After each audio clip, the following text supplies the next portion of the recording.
Whenever I hear wind, even a gentle breeze, I think of the night of July 22nd, 2014. It was the first night of our annual camping trip in the Boundary Waters canoe area. Deep in the northern Minnesotan wilderness, we'd found an escape. From our phones, our work, our daily routines. As our 5-person, all-women group of 3 sisters and 2 daughters settled into our tents that night, we fell asleep as it started to rain. You never think the worst will happen until it does. I never thought that a microburst of 90-mile-per-hour wind would tear through our campsite. I never thought that trees would fall in our tents while we slept peacefully. After the trees fell, I found myself trapped beneath the fabric of my tent in a fallen red pine tree. I never thought that I would escape, uninjured, but I did. One moment I was trapped, and the next moment I felt rain on my face. Somehow, I stood up. A feeling of panic washed over me. I didn't know if more trees were falling in the darkness that surrounded me. I could make out the outline of my mom and aunt through the moonlight. Over the howling wind, I looked to them for help. What do we do?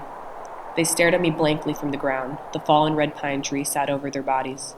I quickly realized it was my job to help them. I ran to the other tent, hoping to find my cousin and Aunt Lenny untouched by the storm. Instead, I found another fallen tree, flattening half of their tent, leaving just enough room for the 2 of them to sit safely inside. This was the only shelter left after the storm. I helped my mom out from under the tree and sent her to the remaining tent. My Aunt Debbie told me she couldn't walk. These are never words you want to hear. Without another option, I helped her crawl to the other tent. My moms and aunts sat packed inside the partly demolished tent. My Aunt Debbie could wiggle her toes, but we were certain she had a serious injury of some kind. My Aunt Lenny's leg was possibly broken, and a dark purple egg was quickly forming on my mom's head. Both my cousin and I remained uninjured. We realized that we were now in charge. It would be up to us to find help. It would be our responsibility to keep our group safe. Night never seemed to end, and the minutes until morning ticked by slowly. The mosquitoes wouldn't stop biting, and the rain never truly stopped. Without a satellite phone, we had no way to call for the help we needed. I used to crave the solitude of the Boundary Waters, but now I'd never felt more isolated in the wilderness. When night finally turned to day, my cousin and I got into our canoe and set out in search of help. We paddled down the lake and came across a group of campers about a half-mile away, but they had no satellite phone. As we continued on, we saw motorboats zipping across the other side of the lake, but they were miles away and never heard or saw us. We returned to camp without a satellite phone. We would have to make the 8-hour journey back to civilization ourselves. Without another choice, we would have to leave our injured moms and aunt behind. We prepared our canoe for departure and said our goodbyes, just as another canoe paddled towards us. It was the campers we'd met earlier that morning. They told us they would paddle back to the entry point to get help. I will always be amazed by the kindness of strangers. Now, all we could do was wait for help to arrive. 12 hours after the trees fell on our tents, a motorboat finally headed towards us. As the first responders arrived, the sun emerged from beneath the clouds.